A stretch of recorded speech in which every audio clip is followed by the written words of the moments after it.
अपना सातवां ज्योतिर्लिंग पूरा करते हुए राम जी और सीता जी की इस प्यार की निशानी को दिल में बसाते हुए अब बारी थी रामेश्वरम से विदाई लेने की और बढ़ने की अपने तीसरे डेस्टिनेशन की ओर, जो कि है कन्याकुमारी। तो चलिए चलते हैं।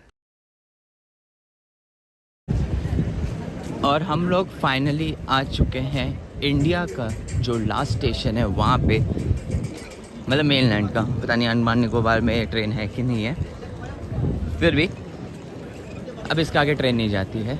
आगे मैं अगर आपको दिखाऊंगा तो क्लोज्ड है। And it's wonderful to be at the last point of India.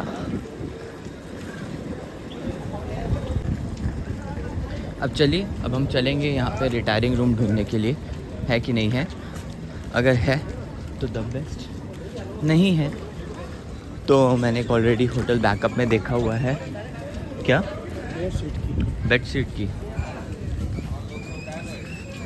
यहाँ तो ज़रूरत ही नहीं है बेडशीट की, यहाँ तो मतलब खुद ही ऐसे ही सो जाए आदमी। इतना गर्मी ऑलरेडी है ना, ह्यूमिड मौसम है।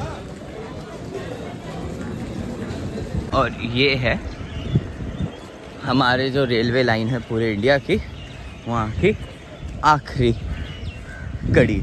हाँ, कड़ी नहीं, सॉरी, आखिरी पॉइंट, एंड पॉइंट दोनों साइड। देखिए, स्टॉप एंड स्टॉप, खत्म। और बिल्डिंग सामने। जो बुकिंग मिलेगी आपको आपकी डॉर्मेट्री या रिटायरिंग रूम के लिए कन्याकुमारी पे, तो आपको स्टेशन मास्टर से वो लेनी पड़ेगी, उनको ही पैसे देने हैं, उनसे ही बुकिंग करानी है। इनसे एक बार हो जाएगा तो ये आपको चाबी दे देंगे। तो लेकिन अभी स्टेशन मास्टर कहीं गए हुए हैं बाहर, तो जैसे ही आते हैं फिर हम अपनी बुकिंग कराएंगे और आगे बढ़ेंगे। So we are just waiting for him. कुछ लोग इस कीड़े के समान होते हैं। अब इसका कॉन्टेक्स्ट क्या है, आइए मैं समझाता हूँ आपको।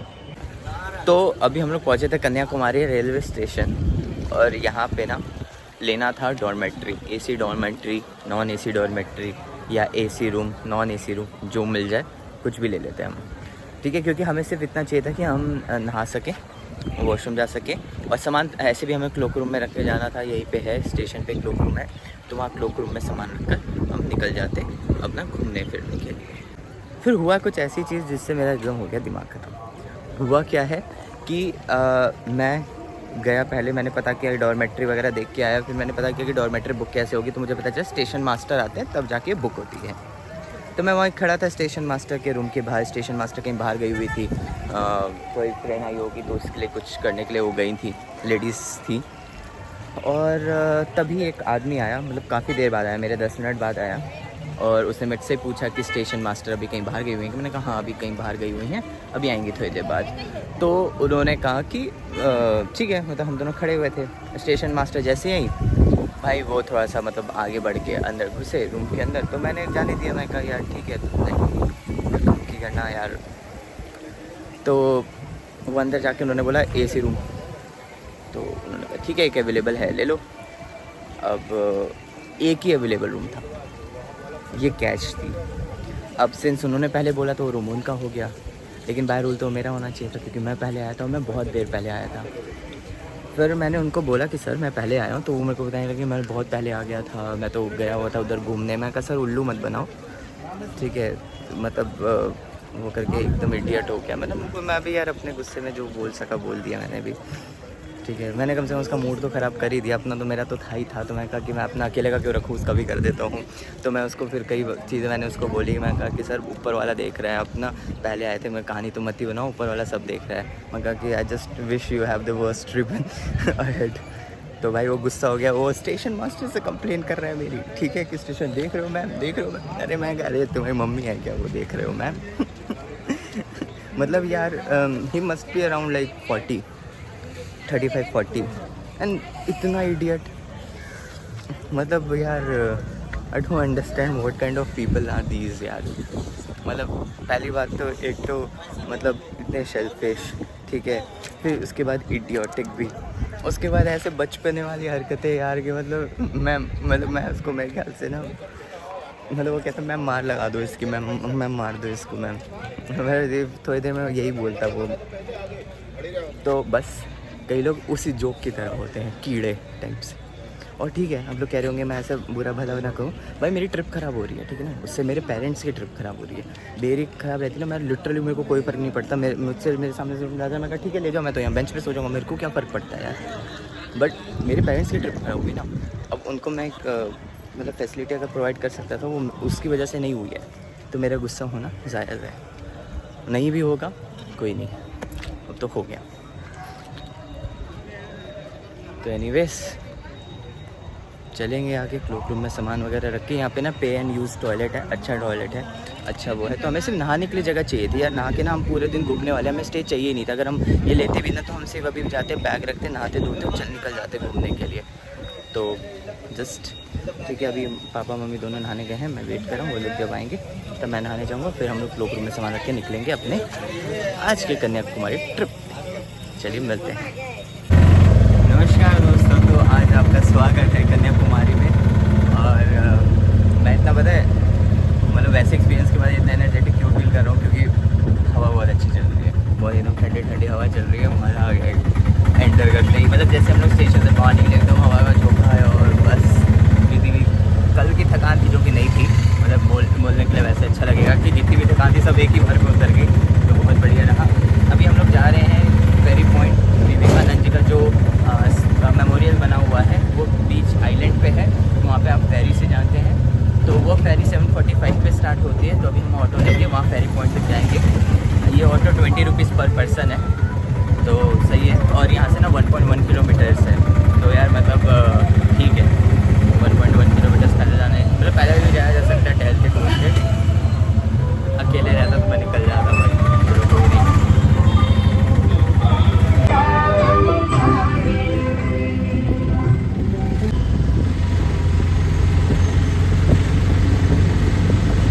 ये हम लोग पहुंच चुके हैं अभी फेरी पॉइंट, मतलब जहाँ से आपको फेरी पर जाने के लिए ना मतलब वो टिकट विकट लेनी पड़ेगी। देखिए लोग लाइन में ऑलरेडी लगे हुए हैं, हम भी लग जाएंगे लाइन में। अभी तो छोटी लाइन है और धीरे धीरे बहुत बड़ी लाइन हो जाती है। वैसे ये लाइन अंदर लगती है, तो अभी एंट्री चालू नहीं हुई है, तो इसलिए अभी रोड पे लोग लाइन लगा के खड़े हैं। अभी हम ये फेरी पॉइंट से ना आगे जा रहे हैं, मेन जो कन्याकुमारी का मंदिर है वहाँ तक। तो एक्चुअली हम लोग वहाँ पे मन बना ही रहे थे कि लाइन में लगें कि ना लगे, लेकिन उससे पहले ही हम लोगों को एक आदमी आए, उन्होंने बोला कि ना आप अभी मत जाइए, अभी बहुत रश है, आप लोग 9 बजे आइएगा दोबारा से लाइन में लगने के लिए, तब तक ये भीड़ ख़त्म हो जाएगी जो अभी है। वैसे तो उसको एक किताब बेचनी थी 20 रुपये की थी, जो हमारी इंटरेस्ट में भी थी, तो अच्छे पापा को वो चाहिए था। उसमें ना लिखे हुए हैं कि यहाँ पे क्या क्या घूमने का है, उसका क्या क्या मान्यता है, मतलब उसकी स्टोरीज़ हैं। तो 20 रुपये की थी सिर्फ किताब, तो ठीक है। तो हमने वही लेकर उसने हमको ये फ्री का फैक्ट, मतलब सॉरी क्या बोलते हैं उसको, टिप दे दी। तो हम भी वो लेकर अब हमने कहा कि ठीक है यार 9 बजे तक दोबारा आ जाएंगे, नहीं होगा लाइन में लग जाएंगे, मतलब कोई ऐसा फर्क ज़्यादा पड़ता नहीं है। अभी भी लाइन में लगना है, 9 बजे लाइन में लगना है, और अभी तो बंद है, तो कोई मतलब भी नहीं है वैसे भी। तो अभी हम लोग उसको छोड़कर मंदिर की ओर जा रहे हैं, सामने आपको मंदिर दिख जाएगा। तो चलिए चलते हैं मंदिर के अंदर, कन्याकुमारी जी के दर्शन करते हैं और फिर आगे। ये हम लोग पहुंच चुके हैं मंदिर के एंट्रेंस पे, बस अब चप्पल उतारते हैं और चलते हैं अंदर दर्शन करने के लिए। बहुत ही प्यारे दर्शन हुए। अब बहुत ही भव्य दर्शन करने के बाद अब निकल चुके हैं मंदिर से बाहर। मुश्किल से 1 घंटा लगा होगा, हम लाइन में लगे रहते था, अंदर थोड़ा सा रश था, और मैं कहूँगा सिस्टम थोड़ा सा ख़राब था, क्योंकि पुलिस वगैरह वाले से बाहर है, अंदर नहीं है। बट ऐसा मतलब कोई खास दिक्कत नहीं हुआ, बट अगर रश का टाइम रहता होगा ना तो बहुत दिक्कत होती है, जैसे कि मोस्टली वीकेंड्स वगैरह पे। बाकी अब हम लोग चलते हैं फेरी की ओर, अभी देखेंगे अगर फेरी में लाइन ठीक ठाक हो गया, मतलब अभी डिसाइड करेंगे कि फेरी पकड़नी है या कुछ नाश्ता कर लेते हैं, क्योंकि भूख भी लगी हुई है। तो चलिए जैसा होता है आगे देखते हैं। तो हम लोगों ने सोचा कि एक बार फेरी पे चलने से पहले ना कुछ नाश्ता कर लेते हैं, क्योंकि पता नहीं वहाँ कितना टाइम लग जाए। और ये ना नया तरीका चालू हो गया है, पहले वो बनाना लीव्स पे मिलता था सब कुछ, लेकिन अब ये वो होता नहीं है, इसको बोलते हैं राइस पेपर, कुछ ऐसे बोलते हैं इसको, वो है हम खाते हैं ना।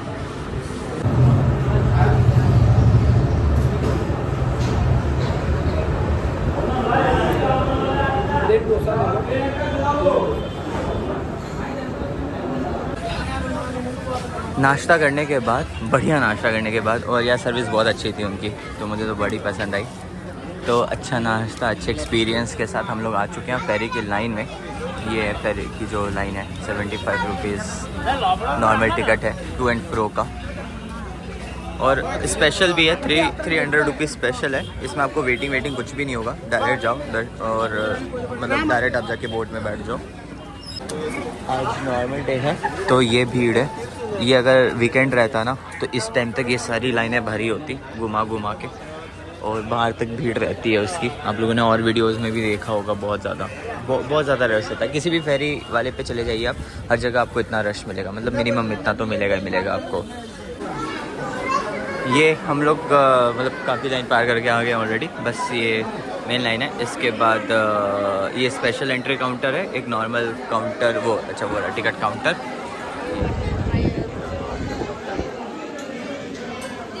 आप लोग को याद होगा हम लोग गए थे जब बेट द्वारका के फेरी वाले लाइन में जब खड़े थे, वहाँ पे क्या क्या मतलब सीन हुआ था। इतनी ज़्यादा भीड़ थी, इतना ज़्यादा रश था। उसके बाद उसने कहा कि भाई टिकट बंद करिए, ऐसे टिकट काउंटर तो उसने सब बंद करके वो भाग गया वहाँ से। होता कि मैं टिकट दूंगा ही नहीं। पुलिस वाले आए और पोस्टल पुलिस वाला था वहाँ पर, वो आया, उसने उससे रिक्वेस्ट की भाई खोलो। वो खुद जाके सीट पर बैठा, कुछ लोगों की टिकट काटी, लेकिन फिर भी मतलब नहीं हैंडल हो पा रही थी भीड़। तो उसने क्या किया कि उसने बोट वाले से बात की, उसने बोला सबको बिना टिकट के जाने दो, मतलब जो आता है उसको बैठा लो, कोई दिक्कत नहीं है। तो फिर वो वहाँ पे मतलब बोट में आप पैसे ले लेना। तो मैं भी इसी वजह मैं भी गया, मैं डायरेक्ट जाके बैठ गया था और बोट में जाकर मैंने पैसे दिए थे। ऐसी सीट भी होती है यहाँ, तो फिर भी यहाँ पे मतलब ठीक ठाक है, नहीं कहूँ मैं। इतनी नॉर्मल भीड़ तो यार, मतलब अगर लाइन वाला सिस्टम बनेगा इतनी नॉर्मल भीड़ तो होनी होगी, क्योंकि टिकट काटने में टाइम लगता है ना थोड़ा। तो ये हम लोगों ने ले लिया अपनी फेरी की टिकट, जो कि है 75 रुपीज़ ईच, और ये टू एंड फ्रो दोनों है। उसने पूछा नहीं ना आपसे कि टू एंड फ्रो चाहिए कि एक ही चाहिए? नहीं मतलब वो लोग अच्छा हाँ वहाँ पे हो सकता है टिकट के लिए ना दिया हो, नहीं। और मैं और जगहों पे उस मतलब सॉरी ये क्वेश्चन इसलिए था क्योंकि और जगहों पे क्या होता है ना कि टू एंड फ्रो भी रहता है, और या एक साइड भी रहता है, दूसरे साइड से वहाँ पे काउंटर रहता है, वहाँ से लेकर आइए, जिसको जैसे पता ना हो, मतलब पता नहीं।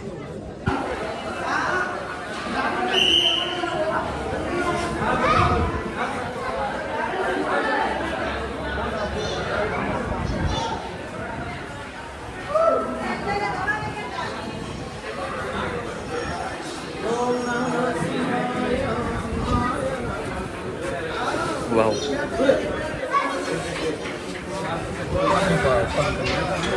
हाँ हो रहा विवेकानंद जी का जो स्टैचू है वो, और ये है हमारी फेरी।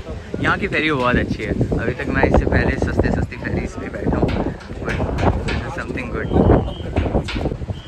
और ये देखिए कितना प्यारा लग रहा है यार, इस चीज़ का मज़ा अलग होता है। ये ना जब आप तो ऐसे ऊंचे लैंड पे हो और पानी की जब टाइड्स आती है उसमें मारती है ना, तो बहुत ही कमाल लगता है ये चीज़।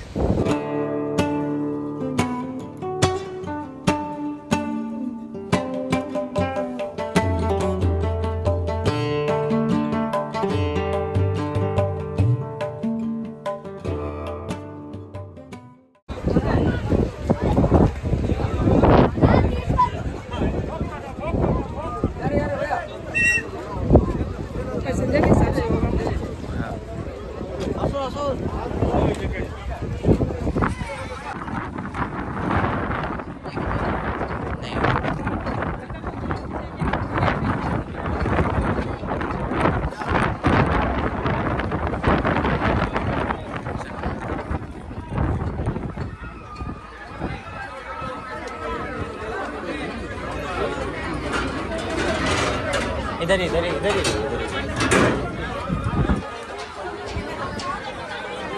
और बस महादेव का नाम लेकर शुरू करते हैं हम अपनी ये जो जर्नी है।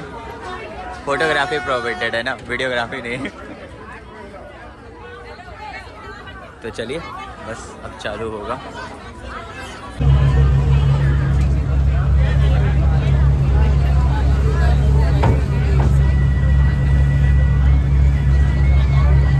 कैसा लग रहा है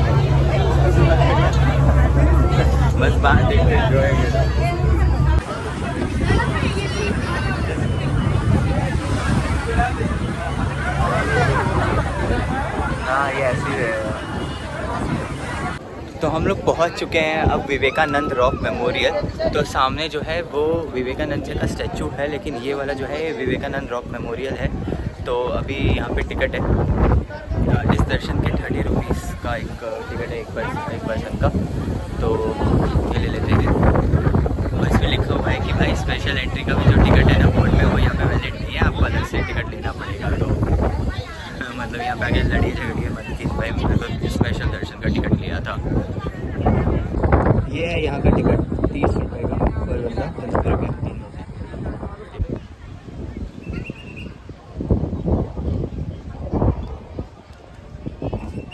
तो चलिए चलते हैं अब श्री पदम मंडपम में। और यहाँ पे फोटोग्राफी वगैरह एकदम स्ट्रिक्टली प्रोहिबिटेड है। तो हम इसको फ़ोन को ना जेब में रख लेते हैं, अंदर चलते हैं दर्शन करने के लिए, फिर आते हैं बताता हूँ बहुत सारी चीज़ें। तो इस मंडपम के अंदर ना एक चरण के निशान है, और कहा जाता है कि यहाँ पे पार्वती जी ने तपस्या की थी। ये जो पूरा रॉक है, ठीक है, ये पूरा एक आइलैंड है, पूरा एक रॉक है, जिस पे कहा जाता है कि कन्याकुमारी जी मतलब पार्वती जी ने, कन्याकुमारी जी को पार्वती जी का एक रूप माना जाता है, उन्होंने यहाँ पे तपस्या की थी। तो उनके चरण के निशान यहाँ पे इसी से मतलब ये दावा करते हैं लोग कि यहाँ पे उन्होंने तपस्या की। और इसी सेम जगह पे विवेकानंद की तपस्या की थी। मतलब उन्होंने अपनी अलाइनमेंट जैसे उसके ना स्टेजेस थे उनके अलाइनमेंट के। तो ऐसा कहा जाता है कि कई आपने हिमाचल उत्तराखंड में भी देखा होगा कि कई जगहों पे ऐसा कहा जाता है कि यहीं पे उनको सबसे मतलब उनके ज्ञान की प्राप्ति हुई थी, जिससे कि वो विवेकानंद जी जो आज हम जानते हैं वो बने।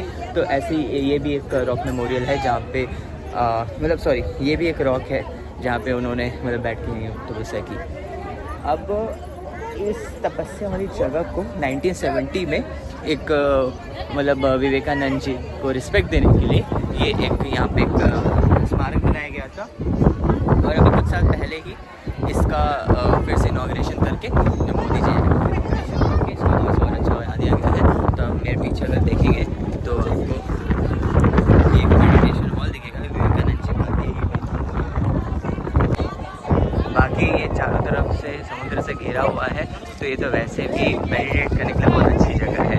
सामने वो सिटी है और इस रॉक पे आइए। मतलब ऐसा मैं आपको याद होगा कोझीकोड में भी हम लोग गए थे, तो वहाँ पे भी ऐसी कई जगहों पे था कि समुद्र के बीच में रॉक्स रखे हुए हैं, आप किसी तरह उस रॉक में पहुँच जाइए, वहाँ बैठ के आप मेडिटेट करिए।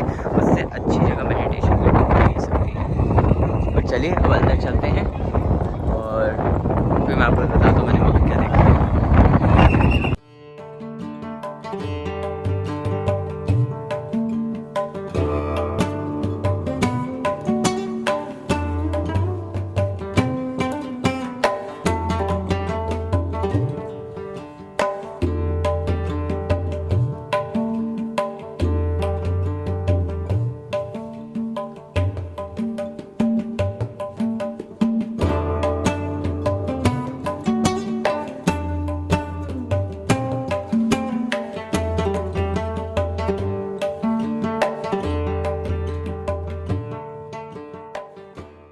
ये सामने जो आप देख रहे हैं ये है विवेकानंद मंडपम, और वो सामने था श्री पदम मंडपम। वहाँ पे पार्वती जी ने कन्याकुमारी के रूप में शिव भगवान की तपस्या की थी, और यहाँ पर विवेकानंद जी ने ध्यान लगाया था अपनी नॉलेज की प्राप्ति, अपने आप को समझने के लिए, वो अपने स्पिरिचुअलिटी अवेकनिंग के लिए। तो इसलिए यहाँ पे विवेकानंद मंडपम है और सामने देवी जी का मंडपम है। तो चलिए हम चलते हैं अंदर और खुद भी हम इस चीज़ को एक्सपीरियंस करते हैं जो शायद कभी विवेकानंद जी ने भी एक्सपीरियंस किया होगा। विवेकानंद मंडपम के अंदर एक बड़ी सी विवेकानंद जी की मूर्ति थी, और वैसे तो मतलब एक्सपेक्टेड था कि वहाँ पे शांति होनी चाहिए थी, ठीक है, जैसा लोटस टेम्पल में होता है। लेकिन लोग अंदर जाके ना जब वो फ़ोन निकाल के फ़ोटो खींचने लग रहे थे, जब सिक्योरिटी गार्ड थे वही तो चिल्ला रहे थे, बट ठीक है, अच्छा था काफ़ी। ये भी अपने आप में एक अलग एक्सपीरियंस है, ऐसा कुछ खास नहीं है, मतलब बहुत कुछ खास नहीं है यहाँ पे, बट स्टिल ठीक है, मतलब वन टाइम विजिट कर। इस जगह की मैं आपको एक बहुत कमाल चीज़ बताता हूँ। पहली बात तो ये जगह इंडिया का साउथर्न मोस्ट पार्ट है, मतलब साउथ में सबसे आखिरी टिप। इसके बाद इंडिया नहीं है, कहीं से भी नहीं है। और यस यस सर, लक्षद्वीप और अंडमान भी इसके बाद नहीं है, ठीक है। लक्षद्वीप इधर है, अंडमान उधर कहीं है। ये लास्ट लैंड है इंडिया का। यहाँ की दूसरी जो सबसे कमाल बात है ना, वो ये है कि ये यहाँ पे ना लिसेडिव सी है, जहाँ पे 3 समुद्रों का संगम होता है, अरब सागर का, इंडियन ओशन का और बंगाल की खाड़ी, बे ऑफ बंगाल का। हाँ हाँ सर, हाँ सही कह रहे हो। कल हिंद महासागर मैं हिंदी में बोल रहा था और अंग्रेजी में अरेबियन सी बोल रहा था, वो मेरी बुद्धि मारी गई थी। मेरे को इंडियन ओशन बोलना था। मैंने आज जब सुबह मैं इंडियन ओशन बोला तब मुझे याद आया कि ओह शिट, मैंने कुछ गड़बड़ कर दी है। तो सामने है इंडियन ओशन, इधर है अरेबियन सी और इधर है बे ऑफ बंगाल। ये आगे जाके ये आप मतलब आप देख भी पा रहे होंगे ना यहाँ पे, अगर मैं आपको ढंग से दिखाऊँ जूम करके, तो ये देखिए यहाँ पे पानी अलग अलग है ना। तो ये इधर से अरेबियन सी आ रही है, इधर से बंगाल आ रही है और सामने से जो आ रही है, मतलब फोकस करूँ दोबारा से तो और सामने से जो आ रही है वो इंडियन ओशन है ना। वंडरफुल। मतलब ऐसे बोलने में शायद मज़ेदार ना लगता हो क्योंकि मतलब सबसे आखिरी टिप पर खड़े हैं इंडिया के, लेकिन अगर मैं आपको मैप में दिखाऊँ ना तो ये आपको दिखेगा मैप में, उसमें एक तो लाइट आ रही है ना, तो हाँ ये देखिए, देख रहे हो इंडिया के सबसे आखिरी पॉइंट पे सब हम लोग खड़े हैं। और ये अपने आप में एक ना जंग जीतने वाली बात है। मंडपम के नीचे है ये मेडिटेशन हॉल। चलिए अंदर चलते हैं, थोड़ी देर बैठते हैं, ध्यान लगाते हैं और फिर बाहर आएंगे और फिर आपको मैं बताऊंगा कि अंदर क्या था, कैसा था। चलिए चलते हैं अंदर।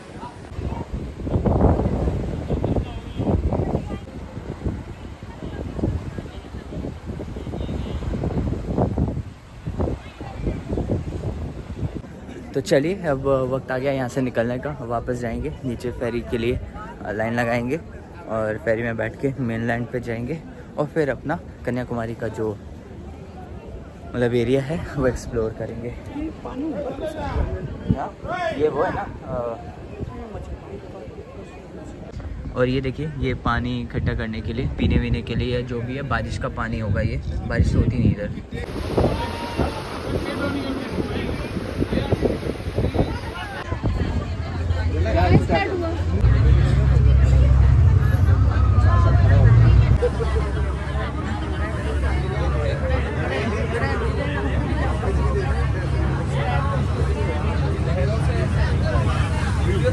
तो फाइनली हम लोग पहुंच चुके हैं इंडियन मेनलैंड की ओर और काफ़ी अच्छा एक्सपीरियंस था।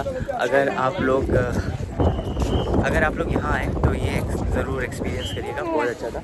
और कॉस्ट कुछ भी नहीं है वैसे देखा जाए तो। यहाँ आपको मैं पीछे दिखाता हूँ, बहुत ही बढ़िया फ़ोटो स्पॉट है। मम्मी पापा की फ़ोटो खींच के फिर आगे चलेंगे। आपको मैं दिखाता हूँ, हमारे पापा बेटी एक दूसरे की फ़ोटोज़ खींच रहे हैं, मेरी ज़रूरत ही नहीं है। अभी हम लोग आ चुके हैं गांधी मंडपम, जो कि यहीं पे त्रिवेणी संगम के जस्ट पास पड़ता है। अभी अब इसके बाद हम त्रिवेणी संगम घाट जाएंगे, जहाँ पे 3 समुद्र मिलते हैं।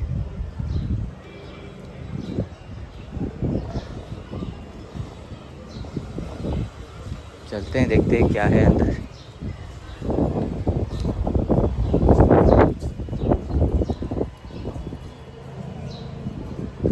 ये गांधी जी की जीवनी पे एक समरी पॉइंट्स दिए हुए हैं 1869 से लेकर 1948 तक। चलिए चलते हैं अंदर।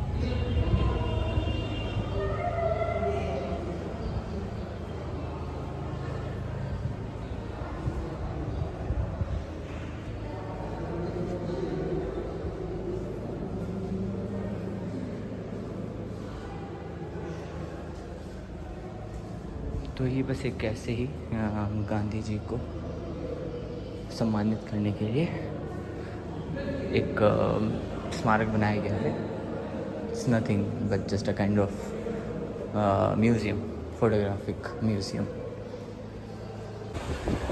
अब हम लोग पहुंच चुके हैं, पता नहीं कोई से बीच। त्रिवेणी नहीं है, नहीं, ये त्रिवेणी नहीं है। त्रिवेणी अभी आगे है, त्रिवेणी चलेंगे उससे पहले ये कोई ऐसा बीच है जहाँ हम जाकर समुद्र में नहा सकते हैं।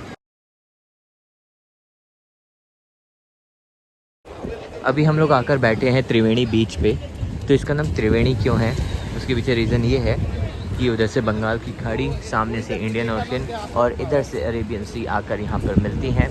पर जो डिप लेता है वहाँ पे आप देख रहे होंगे ना, बच्चे नहा रहे होंगे। अभी मैं आपको दिखाऊँ तो ये देखिए उधर ये सारे लोग नहा रहे होंगे। तो जो यहाँ नहाता है इसको थोड़ा सा होली माना जाता है, पता नहीं क्यों, तीनों समुद्र के संगम पर नहाने को। सच बताऊं तो कन्याकुमारी सिर्फ आधे दिन घूमने के लिए है। तो हमारा लगभग 2 बजे तक पूरा ट्रिप कंप्लीट हो गया था, अब कुछ करने को नहीं बचा था। तो फिर क्या था, कन्याकुमारी स्टेशन पहुंच गए और वहां से हमने टिकट ले ली नागरकोइल जंक्शन की, जो कि बड़ा स्टेशन है। नागरकोइल जंक्शन से हमारी आगे की ट्रेन थी आलप्पी के लिए। और ये हमने ले ली है मेमू की टिकट, जो कन्याकुमारी से नागरकोइल जंक्शन लेकर जाएगी हमको 4 बजे। तो मैंने यहाँ बोर्ड पे देखा तो एक ट्रेन जा रही थी 4 बजे, ये देखेंगे आप सेकंड नंबर पे जो है वो। तो हमें बस मतलब कन्याकुमारी का हमारा सारा टूर हो गया, बस एक मंदिर रह गया था, उसका नाम अभी याद नहीं आ रहा है मुझे, मैं आके मैं बता दूंगा। तो वो जो था वो नागरकोइल जंक्शन के पास था। तो हम और हमारी जो नेक्स्ट ट्रेन है आलप्पी वाली वो भी नागरकोइल जंक्शन से ही है। तो मैंने सोचा क्यों ना नागरकोइल जंक्शन ही चला जाए, क्योंकि अब कन्याकुमारी का सब कुछ हो गया ना। तो हम स्टेशन में बैठे हुए हैं लगभग 1 घंटे से, फिर बस वगैरह से जाना पड़ता। तो हमने कहा कि इससे अच्छा नागरकोइल जंक्शन ही चल लेते हैं, वहाँ चलकर और फिर दर्शन भी हो जाएंगे और वहाँ से हमारी ट्रेन भी है तो वो भी हम पकड़ लेंगे। तो मतलब सारे काम ईजिली हो जाएंगे। तो मम्मी पापा लोग बैठ के अपना टाइम पास कर रहे हैं और टिकट हमारे पास आई चुकी है, बस अब निकलना बाकी है।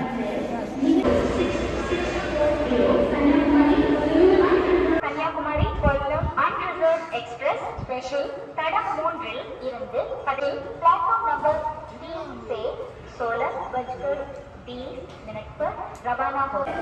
कन्याकुमारी कोल्लम अनरिजर्व ये हम लोगों की जो मेमू है वो आ गई है, इसी से हम लोग जाएंगे नागरकोइल जंक्शन।